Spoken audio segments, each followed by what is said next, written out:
Semana em África. Bem-vindos a mais uma Semana em África.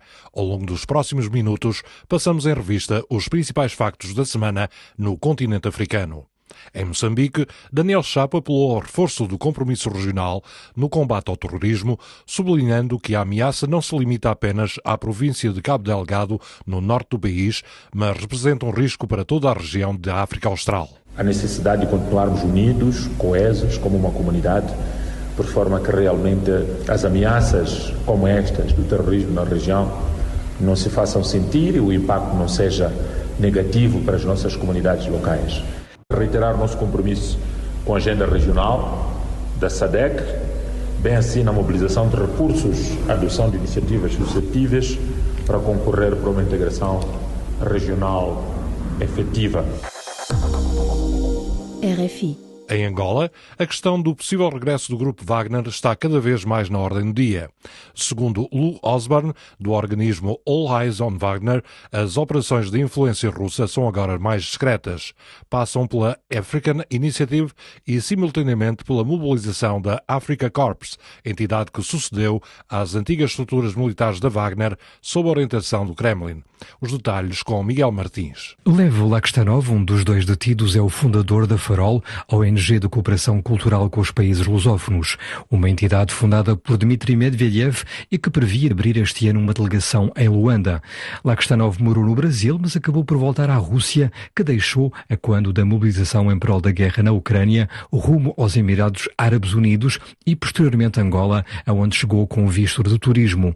Com seu colega Igor Rastin, identificam-se como jornalistas e contactam um militante juvenil da UNITA, principal partido da oposição, Tanda, que também fala russo. Na altura, alegam querer rodar um documentário e abrir um centro cultural.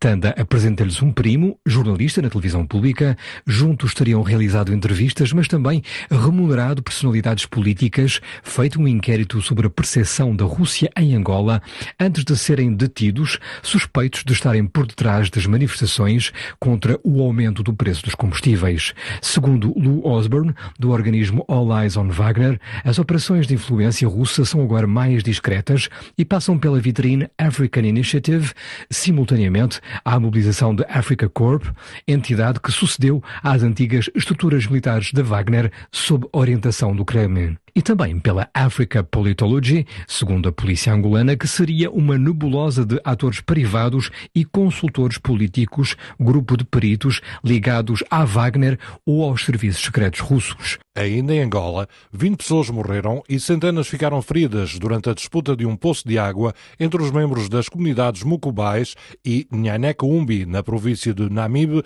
no sul de Angola. O governador provincial confirma a ocorrência, justificando-a como ligada à complexidade étnica da região, apesar de a seca ser o principal problema. São comunidades nómadas que se espalham pelos dois municípios, Camucuio e Cacimba. A cidade não tem muito a ver com capacidade da água que está na represa, mas com tradições, enfim, enraizadas dentro dos grupos, cada um defende o seu, portanto, um dos grupos não permite que outra comunidade tenha acesso ao outro, enfim, já há temas que datam de centenas de anos e que se arrastam há algum tempo.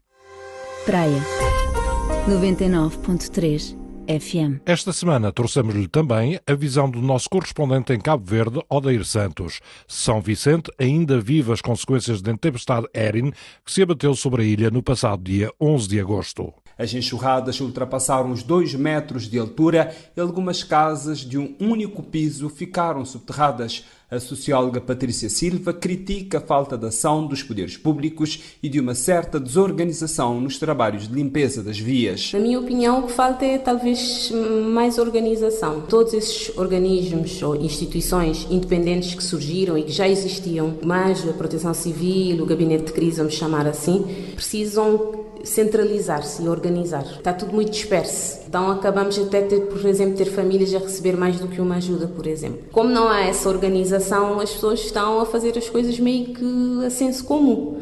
E o caso da nossa rua é um caso gravíssimo, porque as pessoas não houve vítimas, digamos assim, porque a chuva parou. Porque se a chuva tivesse continuado, ela teria entrado no resto de chão da minha vizinha, no resto de chão da outra vizinha que tem problemas, que ela não consegue andar, não ia conseguir subir para o primeiro andar dela. Foi porque a chuva parou mesmo que não tivemos nada de mais grave, digamos assim, na minha rua. No desporto, esta semana fica marcada pelo basquete e futebol. No que diz respeito ao Afrobasquete, grande destaque para o confronto entre países lusófonos, Angola e Cabo Verde, onde a seleção anfitriã do torneio venceu os cabo-verdianos por 90-80, num jogo que teve uma assistência recorde de 12.700 espectadores. Menos sorte teve a seleção angolana de futebol no CHAN, Campeonato dos Jogadores Internos, que terminou no quarto lugar com 4 pontos no Grupo A, com um triunfo, um empate e 2 derrotas. Apenas os 2 primeiros dos 4 grupos da primeira fase se apuraram para os quartos de final.